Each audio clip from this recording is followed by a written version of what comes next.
गौरीपुत्र गणेश भगवान की जय। बोलिए श्री लक्ष्मी नारायण भगवान जी की जय। जय श्री कृष्णा। राधे राधे। आज फाल्गुन मास के शुक्ल पक्ष की एकादशी तिथि है और इस एकादशी को आमल की एकादशी के नाम से जाना जाता है। कुछ स्थानों पर इसे रंग भरी एकादशी भी कहते हैं। तो आज मैं आप सभी लोगों को सुना रही हूँ आमल की एकादशी की बड़ी ही दुर्लभ कथा। इन कथाओं को सुनने से मनुष्यों के सभी पाप और संकट कट जाते हैं तथा समस्त मनोकामनाओं की पूर्ति होती है।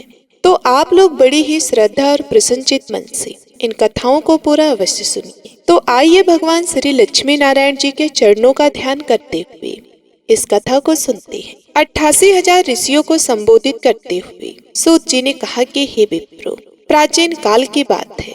महान राजा मानधाता ने वशिष्ठ जी से पूछा कि हे वशिष्ठ जी, यदि आप मुझ पर प्रसन्न हैं तो ऐसे व्रत का विधान बताने की कृपया करें जिससे मेरा कल्याण। महर्षि वशिष्ठ जी ने कहा कि हे राजन, सब व्रतों से उत्तम और अंत में मोक्ष देने वाला आमल की एकादशी का व्रत है।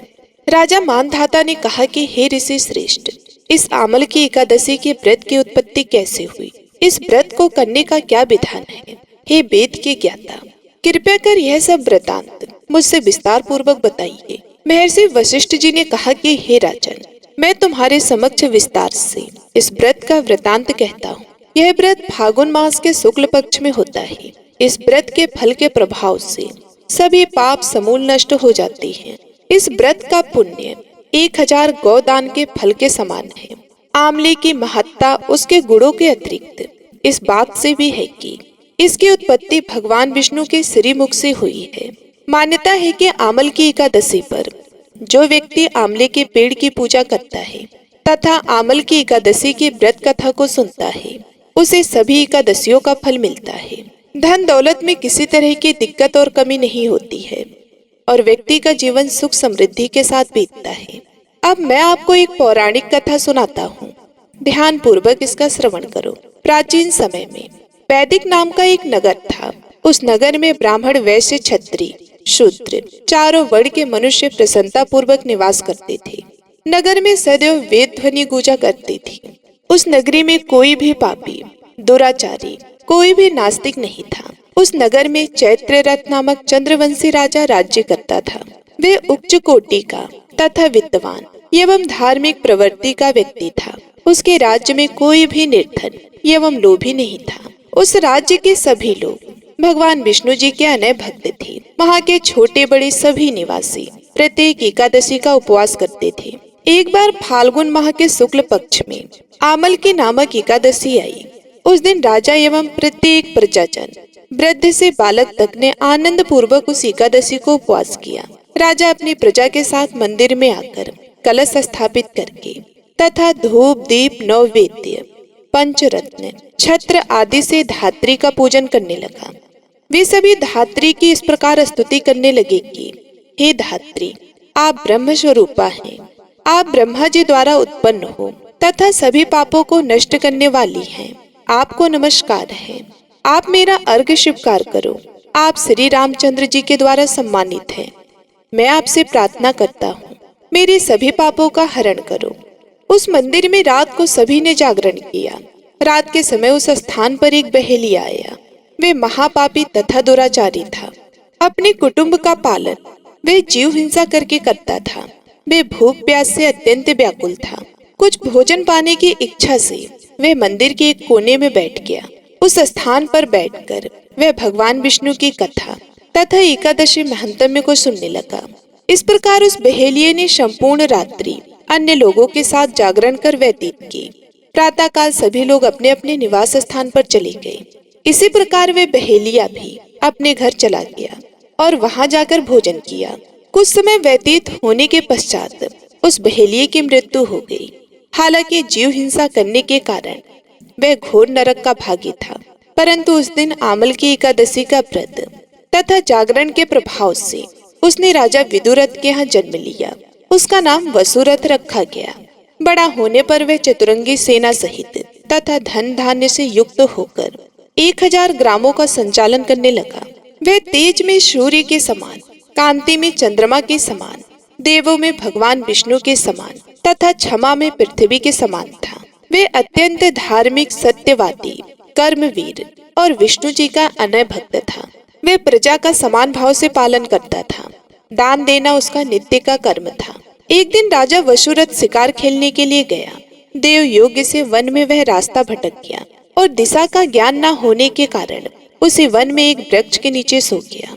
कुछ समय पश्चात पहाड़ी डाकू वहां आए और राजा को अकेला देखकर मारो मारो चिल्लाते हुए राजा वसुरथ की ओर दौड़े। वे डाकू कहने लगे कि इस दुष्ट राजा ने हमारे माता पिता, पुत्र पौत्र आदि समस्त संबंधियों को मारा है तथा देश से निकाल दिया है। अब हमें इसे मारकर अपने अपमान का बदला लेना चाहिए। प्रिय भक्तों, इतना कह के वे डाकू राजा को मारने लगे और उस पर अस्त्र और शस्त्रों का प्रहार करने लगे। डाकुओं के वह अस्त्र शस्त्र राजा के शरीर से स्पर्श होते ही नष्ट होने लगे तथा राजा को वह शस्त्र पुष्पों के समान प्रतीत होने लगे। कुछ समय पश्चात प्रभु इच्छा से उन डाकुओं के अस्त्र शस्त्र उन्हीं पर प्रहार करने लगे, जिससे वे सभी डाकू मूर्छित होकर गिर गए। उसी समय राजा के शरीर से एक दिव्य देवी प्रकट हुई। वह देवी अत्यंत सुंदर थी तथा सुंदर वस्त्रों और आभूषणों से अलंकृत थी। उसकी भूंड टेढ़ी थी। उसके नेत्रों से क्रोध की भीषण लपटें निकल रही थी। उस समय वे लपटें काल के समान प्रतीत हो रही थी। उसने देखते ही देखते उन सभी डाकुओं का समूल नाश कर दिया। नींद से उठने पर राजा ने वहां अनेक डाकुओं को मृत पड़ा देखा। वे सोचने लगा कि किसने इन्हें मारा, इस वन में कौन मेरा हिताश रहता है। राजा वसुरथ ये सब सोच ही रहा था कि उसी समय आकाशवाणी हुई कि हे राजन, इस संसार में भगवान विष्णु के अतिरिक्त तेरी रक्षा कौन कर सकता है। इस आकाशवाणी को सुनकर राजा ने भगवान विष्णु जी को स्मरण कर उन्हें प्रणाम किया। तत्पश्चात अपने नगर को वापस आ गया और सुखपूर्वक राज्य करने लगा। महर्षि वशिष्ठ जी ने कहा कि हे राजन, यह सब आमल की एकादशी के व्रत का प्रभाव था। जो मनुष्य एक भी आमल की एकादशी का व्रत करता है वह प्रत्येक कार्य में सफल होता है तथा अंत में वैकुंठ धाम को पाता है। भगवान श्री हरि की शक्ति हमारे सभी कष्टों को हरती है। यह मनुष्य ही नहीं अपितु देवताओं की रक्षा में भी पूर्णतः समर्थ है। इस शक्ति के बल से भगवान विष्णु ने मधुकैटभ नाम के दोनों राक्षसों का संहार किया था। बोलिए श्री लक्ष्मी नारायण भगवान की जय। बोलिए श्री तुलसी शालिग्राम जी की जय। आइए अब मनोकामनाओं की पूर्ति करने वाली दूसरी कथा को सुनते हैं। एक बार देवर्षि नारद जी वैकुंठ धाम गए। वहाँ उन्होंने भगवान लक्ष्मी नारायण जी को नमन किया। नारद जी ने श्री हरि से कहा कि प्रभु, पृथ्वी पर अब आपका प्रभाव कम हो रहा है। धर्म पर चलने वाले को कोई अच्छा फल नहीं मिल रहा है। जो पाप कर रहे हैं उनका भला हो रहा है। तब श्री हरि ने कहा कि ऐसा नहीं है। हे देवर्षि, जो भी हो रहा है सब नियति के जरिए हो रहा है।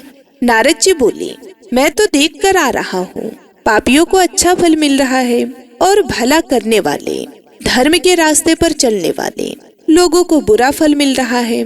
भगवान ने कहा कि ऐसी कोई घटना बताओ। नारद जी ने कहा कि हे प्रभु, अभी मैं एक जंगल से आ रहा हूँ। वहाँ एक गाय दलदल में फंसी हुई थी। कोई उसे बचाने वाला नहीं था। तभी एक चोर उधर से गुजरा। गाय को फंसा हुआ देखकर वह नहीं रुका। वह उस पर पैर रखकर दलदल नाग कर निकल गया। आगे जाकर चोर को सोने के मोहरों से भरी एक थैली मिली। थोड़ी देर बाद वहां से एक वृद्ध साधु गुजरा। उसने उस गाय को बचाने की पूरी कोशिश की। पूरे शरीर का जोर लगाकर उस गाय को बचा लिया। लेकिन मैंने देखा कि गाय को दलदल से निकालने के बाद वह साधु आगे गया तो एक गड्ढे में गिर गया और उसे चोट लग गई। प्रभु बताइए, ये कौन सा न्याय है। नारद जी की बात सुन लेने के बाद प्रभु बोले कि ये सही ही हुआ है। जो चोर गाय पर पैर रखकर भाग गया था उसकी किस्मत में तो एक खजाना था, लेकिन उसके इस पाप के कारण उसे केवल कुछ मोहरे ही मिली। वहीं उस साधु को गड्ढे में इसलिए गिरना पड़ा क्योंकि उसके भाग में मृत्यु लिखी थी। लेकिन गाय को बचाने के कारण उसके पुण्य बढ़ गए और उसकी मृत्यु एक छोटी सी चोट में बदल गई। इंसान के कर्म से उसका भाग तय होता है, इसलिए अच्छे कर्म करना कभी भी नहीं छोड़ना चाहिए। ये सुनकर नारद जी बहुत ही प्रसन्न हुए और भगवान श्री लक्ष्मी नारायण जी की जय जयकार करते हुए वैकुंठ धाम को चल दिए। बोलिए श्री लक्ष्मी नारायण भगवान की जय। आइए अब बड़े ही प्रेम से एकादशी माता की कथा को सुनते हैं। इस कथा को सुनने से ही एकादशी का व्रत पूर्ण माना जाता है। एक बूढ़ी माँ ने एक बार एकादशी का व्रत रखा। बड़ा ही भाव भक्ति से पूजा अर्चना की। उन्हें वृद्धावस्था में क्या बाधा थी, वे तो अपने पुत्र पत्रों की सुख सुविधा के लिए व्रत रखने लगी थी। वे दिन भर तो जरा कठोर मन करके अपने प्यास को रोकी रही। दिन में पूजा पाठ किया, कथा सुनी और पंडित जी को मिट्टी के पात्र में भरकर पानी और ऋतुफल दान में दिए। दोना भर भर के भूरा शक्कर वितरण किया। उन्हें गर्मी के कारण बहुत बेचैनी हो रही थी। इस कारण से बड़ी देर तक पानी में पड़ी रही और पानी के कुल्ला करती रही, मुंह धोती रही। तब जाके उन बूढ़ी माई को कहीं थोड़ा बहुत धैर्य बंध पाया। धूप तो तेज पड़ ही रही थी, इस कारण बार बार मुंह सूख रहा था। बूढ़ी माँ बहुत ही बेचैन हो रही थी। एक तो बुढ़ापा और दूसरा यह भयंकर गर्मी। वृद्धावस्था की स्थिति तो कुछ दूसरी ही प्रकार की होती है।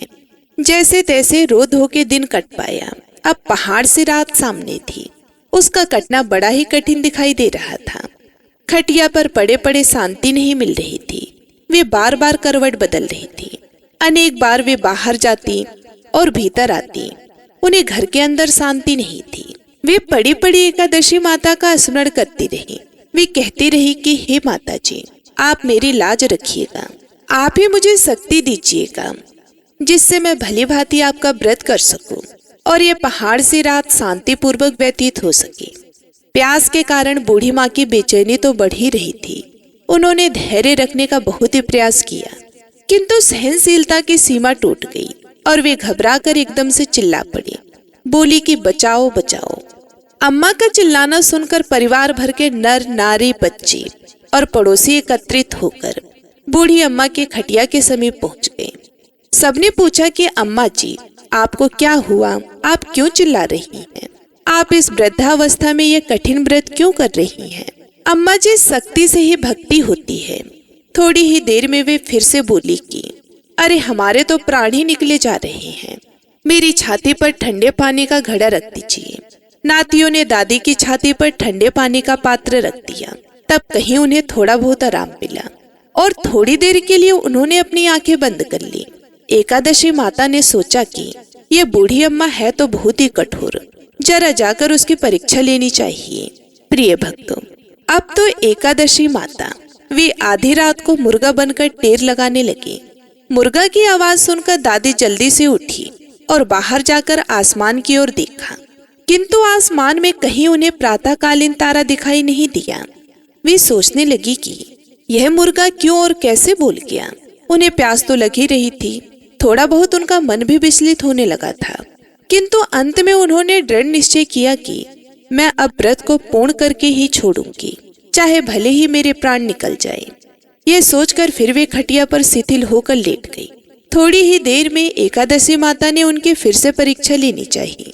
एक छोटी सी बालिका एक गिलास में शरबत लेकर उनके सिरहाने खड़ी हो गई और जोर से बोली कि दादी जी, सवेरा हो गया है, आप हाथ मुंह धोकर शरबत पी लीजिए। पहले तो शरबत का गिलास देखकर उनका मन ललचाने लगा, किंतु अचानक उनको व्रत का स्मरण हो आया और उन्होंने सोचा कि मैं किसी भी प्रकार से अभी शरबत नहीं पी सकती हूँ, और वे शांति पूर्वक अपनी खटिया पर लेट गई। फिर थोड़ी ही देर में उन्हें ऐसा लगा जैसे किसी ने उन्हें पानी के कुएं में पटक दिया हो। वे बड़ी देर तक उस कुएं में हाथ पांव चलाती रहीं, किंतु उन्होंने अपने मुंह में पानी की एक बूंद भी नहीं जाने दी और वे दृढ़ता पूर्वक अपना व्रत पालती रहीं।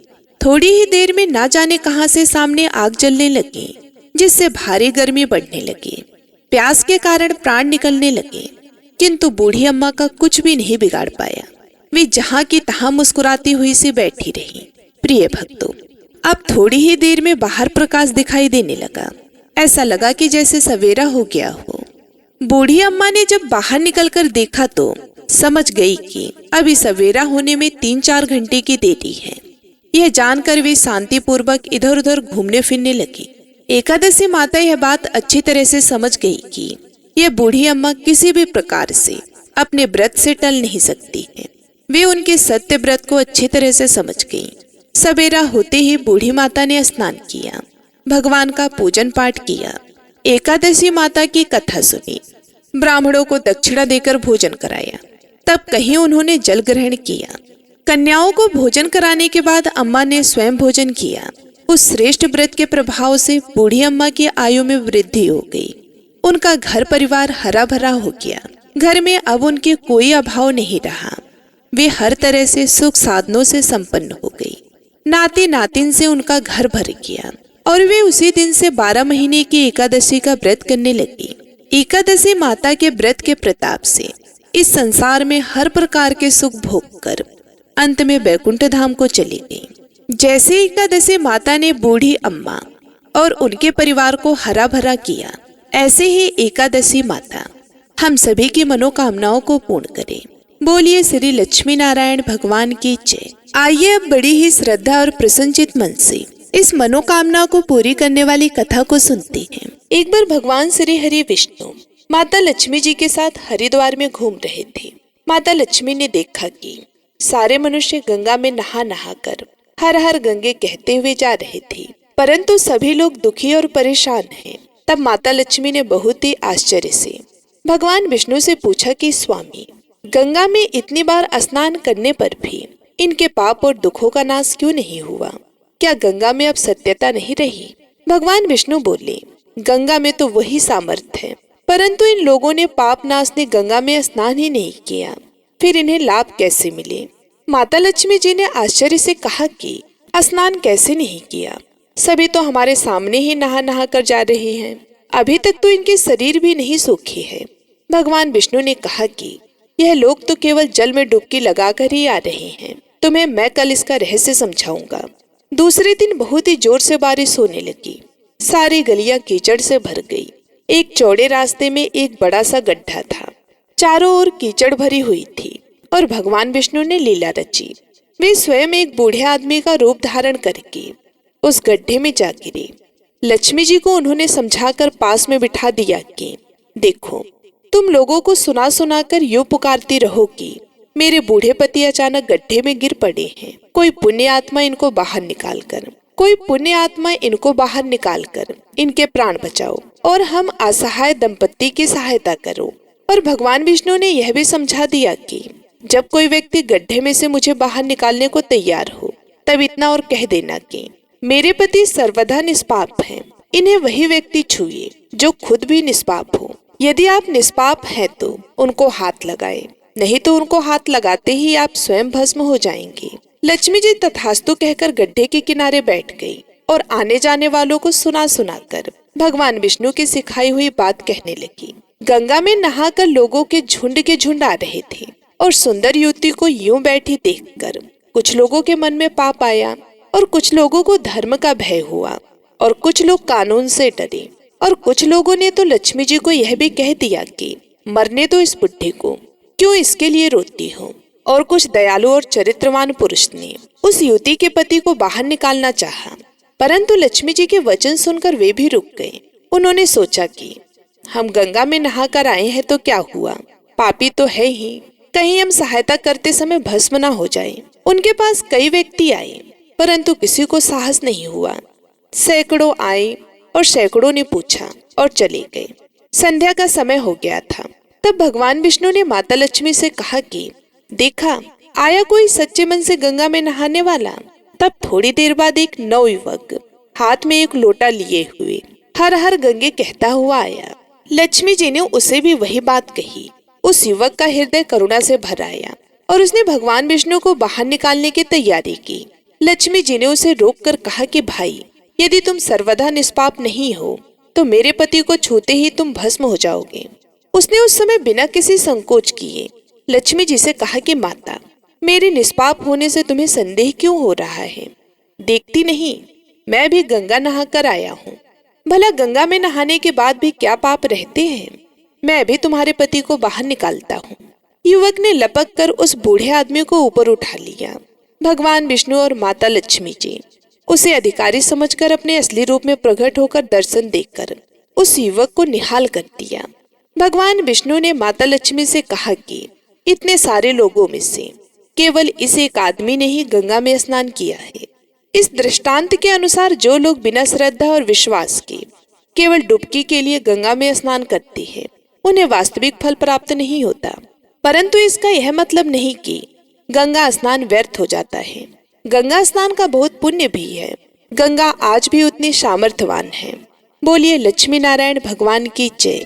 आइए अब बड़ी ही श्रद्धा और प्रसन्नचित मन से इस मनोकामना को पूरी करने वाली कथा को सुनते हैं। एक संत बरसाना में रहते थे और हर रोज सुबह उठकर यमुना जी में स्नान करके राधा जी का दर्शन करने जाया करते थे। यह नियम हर रोज का था। जब तक राधा रानी के दर्शन नहीं कर लेते थे तब तक जल भी ग्रहण नहीं करते थे। दर्शन करते करते तकरीबन उनकी उम्र 80 वर्ष की हो गई। आज सुबह उठकर रोज की तरह उठे और यमुना में स्नान किया और राधा रानी के दर्शन को चले गए। मंदिर के पट खुले और राधा रानी के दर्शन करने लगे। दर्शन करते करते संत के मन में भाव आया कि मुझे राधा रानी के दर्शन करते करते आज 80 वर्ष हो गए, लेकिन मैंने आज तक राधा रानी को कोई भी वस्त्र नहीं चढ़ाया। लोग राधा रानी के लिए कोई नारियल लाता है, कोई चुनरिया लाता है, कोई चूड़ी लाता है, कोई बिंदी लाता है, कोई साड़ी लाता है, कोई लहंगा चुनरिया लाता है, लेकिन मैंने तो आज तक कुछ भी नहीं चढ़ाया है। यह विचार संत जी के मन में आया कि जब सभी मेरी राधा रानी के लिए कुछ न कुछ लाते हैं तो मैं भी अपनी राधा रानी के लिए कुछ न कुछ लेकर जरूर जाऊंगा, लेकिन क्या लाऊं जिससे मेरी राधा रानी खुश हो जाए। तो संत जी यह सोचकर अपनी कुटिया में आ गए। सारी रात सोचते सोचते सुबह हो गई। उठकर स्नान किया और आज अपनी कुटिया में ही राधा रानी के दर्शन पूजन किए। दर्शन के बाद मार्केट में जाकर सबसे सुंदर वाला लहंगा चुनरी का कपड़ा लाए और अपनी कुटिया में आकर के अपने ही हाथों से लहंगा चुनरी को सिला और सुंदर से सुंदर उस लहंगा चुनरी में गोटा लगाए। जब पूरी तरह से लहंगा चुनरी को तैयार कर लिया तो मन में सोचा कि इस लहंगा चुनरी को अपनी राधा रानी को पहनाऊंगा तो बहुत ही सुंदर मेरी राधा रानी लगेंगी। यह सोच करके आज संत जी उस लहंगा चुनरी को लेकर राधा रानी के मंदिर को चले। मंदिर की सीढ़ियां चढ़ने लगे और अपने मन में सोच रहे हैं, आज मेरे हाथों के बनाए हुए लहंगा चुनरी राधा रानी को पहनाऊंगा तो मेरी लाडली खूब सुंदर लगेंगी। यह सोचकर जा रहे थे, इतने में एक बरसाना की लड़की लाली आई और बाबा से कहती है कि बाबा आज बहुत ही खुश हो, क्या बात है बताओ ना। तो बाबा ने कहा कि लाली आज मैं बहुत खुश हूँ। आज मैं अपने हाथों से राधा रानी के लिए लहंगा चुनरी बनाया हूँ। इस लहंगा चुनरी को राधा रानी जी को पहनाऊंगा और मेरी राधा रानी बहुत ही सुंदर दिखेंगी। उस लाली ने कहा बाबा मुझे भी दिखाओ ना, आपने लहंगा चुनरी कैसी बनाई है। लहंगा चुनरी को देखकर वे लड़की बोली, अरे बाबा राधा रानी के पास तो बहुत सारी पोशाक हैं, तो ये मुझे दे दो ना। तो महात्मा बोले कि बेटी तुमको मैं दूसरी बाजार से दिलवा दूंगा, ये तो मैं अपने हाथों से बनाकर राधा रानी के लिए लेकर जा रहा हूँ, तुमको और कोई दूसरा दिलवा दूंगा। लेकिन उस छोटी सी बालिका ने उस महात्मा का दुपट्टा पकड़ लिया, बाबा ये मुझे दे दो। पर संत भी जिद करने लगा कि दूसरी दिलवाऊंगा, ये नहीं दूंगा। लेकिन वो बच्ची भी इतनी तेज थी कि संत के हाथ से छुड़ा लहंगा चुनरी को छीनकर भाग गई। अब तो बाबा को बहुत ही दुख होने लगा कि मैंने आज तक राधा रानी को कुछ नहीं चढ़ाया, लेकिन जब लेकर आया तो लाली लेकर भाग गई। मेरा तो जीवन ही खराब है, अब क्या करूंगा। यह सोचकर संत उसे सीढ़ियों में बैठ करके रोने लगे। इतने में कुछ संत वहां आए और पूछा क्या बात है बाबा, आप क्यों रो रहे हो। तो बाबा ने उन संतों को पूरी बात बताई। संतों ने बाबा को समझाया और कहा कि आप दुखी मत हो, कल दूसरा लहंगा चुनरी बना करके राधा रानी को पहना देना, चलो राधा रानी के दर्शन कर लेते हैं। इस प्रकार संतों ने बाबा को समझाया और राधा रानी के दर्शन को लेकर चले गए। रोना तो बंद हुआ लेकिन मन खराब था क्योंकि कामना पूरी नहीं हुई थी। तो अनमने मन से राधा रानी का दर्शन करने संत जा रहे थे और मन में यही सोच रहे थे कि मुझे लगता है कि किशोरी जी की इच्छा नहीं थी, शायद राधा रानी मेरे हाथों से बनी पोशाक पहनना ही नहीं चाहती थी। ऐसा सोचकर बड़ी दुखी होकर जा रहे थे। मंदिर आकर राधा रानी के पट खुलने का इंतजार करने लगे। थोड़ी ही देर बाद मंदिर के पट खुले तो संतों ने कहा बाबा देखो तो आज हमारी राधा रानी बहुत ही सुंदर लग रही है। संतों की बात सुन करके जैसे ही बाबा ने अपना सिर उठा करके देखा तो जो लहंगा चुनरी बाबा अपने हाथों से बनाकर लाए थे वही राधा रानी ने पहना था। बाबा बहुत ही खुश हो गए और राधा रानी से कहा कि हे राधा रानी, आपको इतना भी सब्र नहीं रहा, आप मेरे हाथों से मंदिर की सीढ़ियों से ही लेकर भाग गई, ऐसा क्यों। सर्वेश्वरी श्री राधा रानी ने कहा कि बाबा, आपके भाव को देखकर मुझसे रहा नहीं गया, और ये केवल पोशाक नहीं है, इसमें आपका प्रेम है। इसके लिए तो मैं खुद ही आकर के आपसे लहंगा चुनरी छीन कर भाग गई थी। इतना सुनकर के बाबा भाव विभोर हो गए और बाबा ने उसी समय किशोरी जी का धन्यवाद किया। बोलिए श्री राधा कृष्ण भगवान की जय। आइए तुलसी माता की कथा को सुनते हैं। कहते हैं इन कथाओं को सुनने से ही एकादशी का व्रत पूर्ण माना जाता है और मनोकामनाओं की पूर्ति होती है। सावड़ी मुनि की पुत्री तुलसी अपूर्व सुंदरी थी। उनकी इच्छा थी कि उनका विवाह भगवान नारायण के साथ हो। इसके लिए उन्होंने नारायण पर्वत के चोटी में स्थित बद्री वन में घोर तपस्या की। दीर्घ काल तक तपस्या के उपरांत ब्रह्मा जी ने प्रसन्न होकर दर्शन दिया और वर मांगने को कहा। तुलसी जी ने कहा, हे सृष्टिकर्ता ब्रह्मदेव, आप अंतर्यामी हैं, सबके मन की बात आप जानते हैं, फिर भी मैं अपनी इच्छा आपसे बताती हूँ। मैं चाहती हूँ कि भगवान श्री नारायण मुझे पति रूप में मिले। ब्रह्मा जी ने कहा, तुम्हारा अविष्ट तुम्हें अवश्य मिलेगा। अपने पूर्व जन्म में किसी अपराध के कारण तुम्हें श्राप मिला है। इसी प्रकार भगवान श्री नारायण के एक पार्षद को भी दानव कुल में जन्म लेने का श्राप मिला है।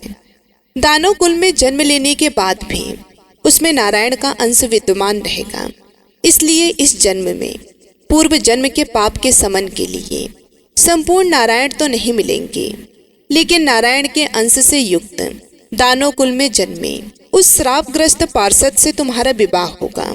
श्राप मुक्त होने पर भगवान श्री नारायण सदा सर्वदा के लिए तुम्हारे पति हो जाएंगे।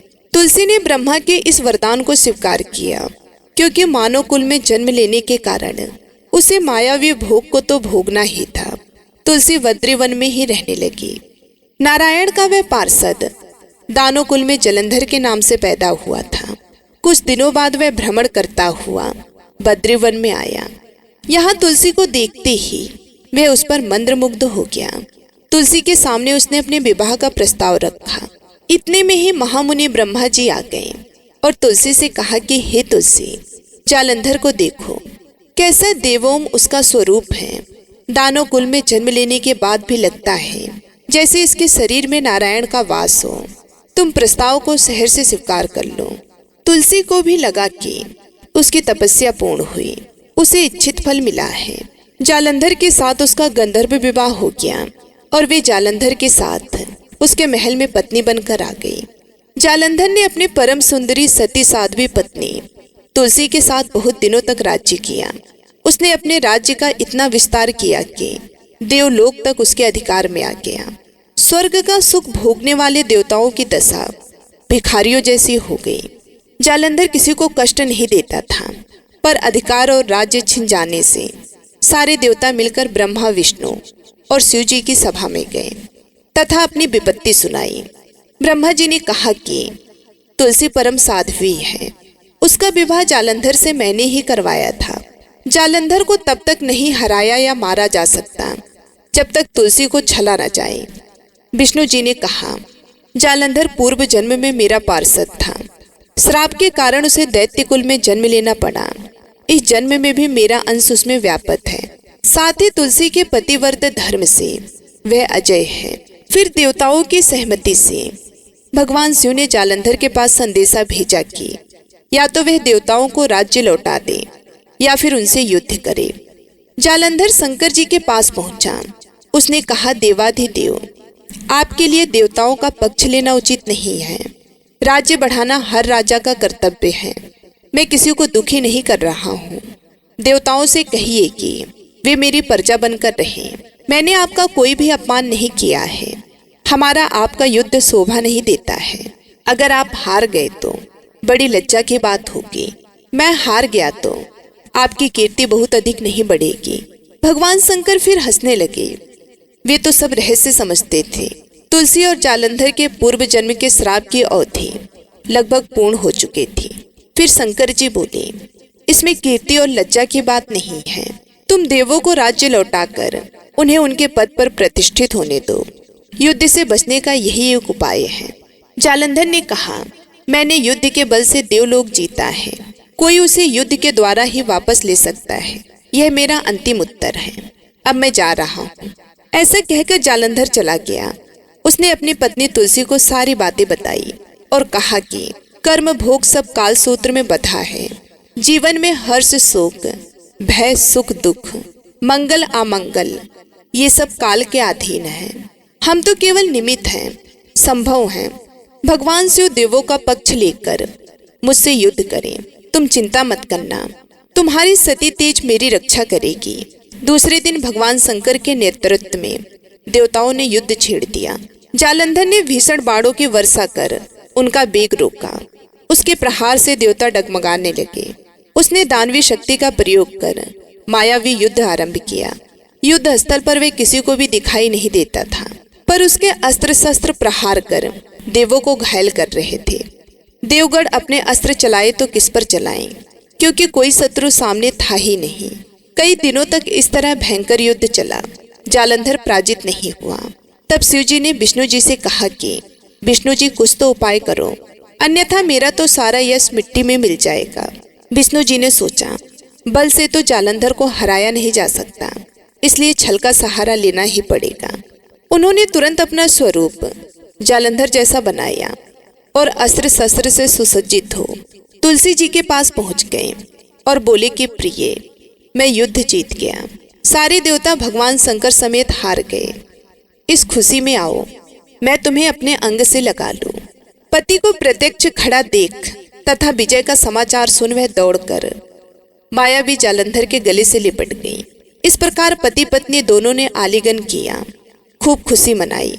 पर पुरुषों के साथ इस प्रकार के व्यवहार से उसका सती तेज नष्ट हो गया।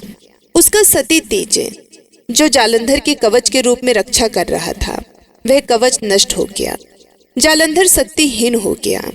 यह जानते ही भगवान शंकर ने अपने त्रिशूल से प्रहार किया। त्रिशूल के लगते ही जालंधर जलकर भस्म हो गया। जालंधर के मरने को जानकर भगवान विष्णु अपने असली रूप में आ गए।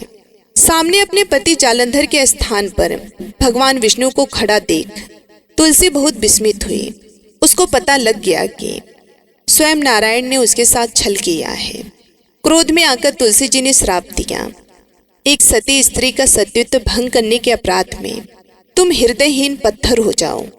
विष्णु जी ने तुलसी के श्राप को सिरोधार्य कर कहा, हे देवी, तुम्हारे तथा जालंधर के कल्याण के लिए मुझे ऐसा करना पड़ा। तुम दोनों को श्राप मुक्त करना था। तुम भी अब अपना शरीर त्याग कर तुलसी बिरवा के रूप में जन्म लोगी और मेरी पूजा तुलसी दल से होगी। मैं शालिग्राम पत्थर बनूंगा। मेरे शीश पर तुम आदर से विराजमान होगी। तुम्हारे पति के हड्डियों के चूर्ण से शंख की उत्पत्ति होगी। उस शंख की ध्वनि से देवताओं तथा मेरी पूजा आराधना होगी। जहाँ शंख ध्वनि होगी वहाँ मंगल में विराजमान रहूंगा। तुमने पूर्व जन्म बद्रीवन में मुझे पाने के लिए बड़ी तपस्या की थी। अब अगले जन्म में मैं नारायण प्रस्तर के रूप में बद्रीवन में स्थापित होऊंगा और मेरी पूजा अर्चना फल फूल से ना होकर तुम्हारी तुलसी दल से होगी। मेरी शीश पर विराजमान होकर तुम मुझसे भी ऊंचा पद प्राप्त करोगी। बोलिए श्री तुलसी शालिग्राम भगवान की जय। ओम जय एकादशी, जय एकादशी, जय एकादशी माता। विष्णु पूजा व्रत को धारण करे, शक्ति मुक्ति पाता। ओम जय एकादशी माता, तेरे नाम गिनाऊं देवी, भक्ति प्रदान करनी। गढ़ गौरव के देनी माता, शास्त्रों में वरनी। ओम जय एकादशी माता, मार्गशीर्ष के कृष्ण पक्ष की उत्पन्ना, विश्व तारिणी जन्मी। शुक्ल पक्ष में हुई मोक्षदा, मुक्तिदाता बन आई। ओम जय एकादशी माता, पौष के कृष्ण पक्ष की सफला नामक है। शुक्ल पक्ष में होए पुत्र दाम, आनंद अधिक रहे। ओम जय एकादशी माता, नाम षष्ठी तिला माघ मास में कृष्ण पक्ष आवे। शुक्ल पक्ष में जया कहावे, विजय सदा पावे। ओम जय एकादशी माता। विजया फागुन कृष्ण पक्ष में शुक्ला आमल की, पाप मोचनी कृष्ण पक्ष में चैत्र महाबल की। ओम जय एकादशी माता। चैत्र शुक्ल में नाम कामदा, धन देने वाली। नाम वरुथन कृष्ण पक्ष में वैशाख माहवाली। ओम जय एकादशी माता। शुक्ल पक्ष में होए मोहिनी, अपरा ज्येष्ठ कृष्ण पक्षी। नाम निर्जला सब सुख करनी, शुक्ल पक्ष रखी। ओम जय एकादशी माता। योगिनी नाम आषाढ़ में जानो, कृष्ण पक्ष करनी। देव शनि नाम कहावे, शुक्ल पक्ष धरनी। ओम जय एकादशी माता। कामिका श्रवण मास में आवे, कृष्ण पक्ष कहिए। श्रवण शुक्ला होए, पवित्र आनंद से रहिए। ओम जय एकादशी माता। आजा भाद्रपद कृष्ण पक्ष की, परिवर्तिनी शुक्ला। इंद्रा अश्विन कृष्ण पक्ष में व्रत से भव सागर निकला। ओम जय एकादशी माता। पापा कुंसा है शुक्ला पक्ष में, आप अरण्यहारी। रमा मास कार्तिक में आवे, सुखदायक भारी। ओम जय एकादशी माता। देव उत्थान शुक्ल पक्ष की, दुख नाशक मैया। पावन मास में करूं, विनती पार करो नैया। ओम जय एकादशी माता। परमा कृष्ण पक्ष में होती, जन मंगल करनी। शुक्ल मास में होए, पद्मिनी दुख दरिद्र हरनी। ओम जय एकादशी माता। जो कोई आरती एकादशी की, भक्ति सहित गावे। जन गुरु दिता स्वर्ग का वासा, निश्चय वह पावे। ओम जय एकादशी माता। विष्णु पूजा व्रत को धारण करे, शक्ति मुक्ति पाता। ओम जय एकादशी माता। प्रेम से बोलिए एकादशी माता की जय, भगवान विष्णु की जय। उम्मीद करती हूँ ये वीडियो आप सभी लोगों को पसंद आई होगी। यदि हमारी वीडियो आप सभी लोगों को अच्छी लगी तो वीडियो को लाइक करके चैनल को सब्सक्राइब करना बिल्कुल भी मत भूलिएगा। मिलती हूँ मैं आप सभी लोगों से अगले वीडियो में। तब तक के लिए भगवान श्री हरि विष्णु की कृपा आप और आपके परिवारजनों पर सदा सर्वदा बनी रहे। इसी कामना के साथ मैं आप सभी लोगों से मिलती हूँ अगले वीडियो में।